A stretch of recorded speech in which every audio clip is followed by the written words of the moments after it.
Well, happy weekend, everyone, and welcome to another edition of Inside West Virginia Politics. I'm your host, Mark Curtis. It's been a busy time in the nation's capital, so let's get right to it. I want to introduce 3rd District Congresswoman Carol Miller, Republican of West Virginia. Great to have you on the program again. So good to see you. You guys have been busy in D.C.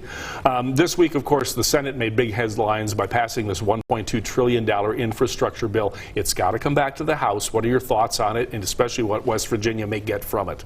Well, my thoughts are we need good infrastructure in West Virginia as well as all over the country. It's important that we have good roads, bridges, broadband, make sure our dams are safe, the rivers. I mean, there's so many things that we need to do infrastructure-wise. We don't know what Nancy Pelosi will do with the bill. We don't know what kind of influences or what direction she wants to go to. So I'm very interested to see where she brings this bill, because it won't be the same one as the Senate. Let's talk about another issue that you're very passionate about, and that's the opioid problem.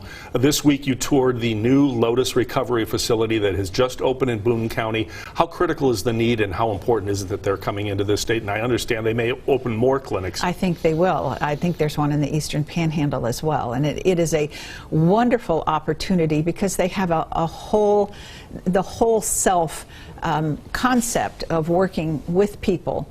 And you know, recovery is such an important part of getting over addiction, period, because you have rehab and recovery.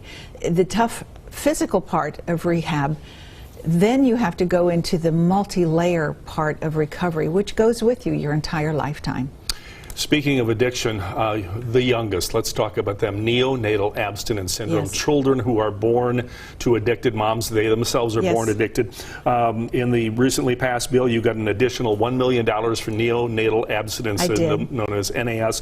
Lily's Place in Huntington is the place best known for treating these young children. How important is it we got that additional funding? I think it's $3.25 million total. Well, the very first amendment I had was to add extra money 2 years ago for neonatal abstinence. They call the children drug exposed. They don't like to think of them as being addicted.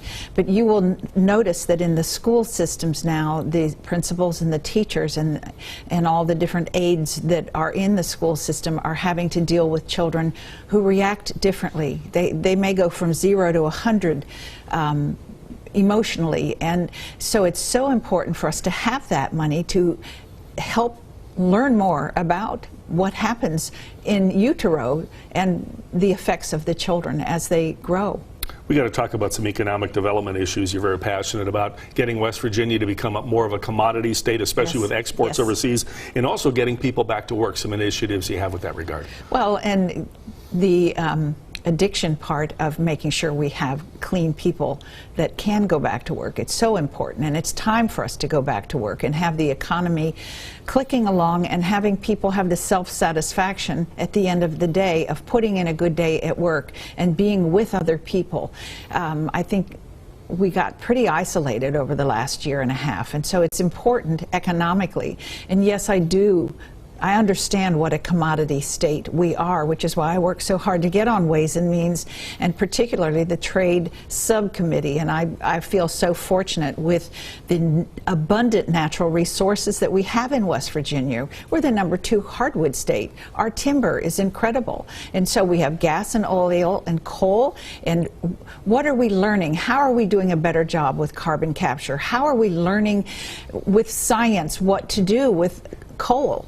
You know, there's so many different things out there now that we have different groups of people working on making fibers, making bricks, making roofing, doing insulation, doing all kinds of things with our natural resources. Well, you're doing a good job selling West Virginia. You were telling me you've met with over 40 ambassadors. I have. And so you're a one-person chamber of commerce for the state.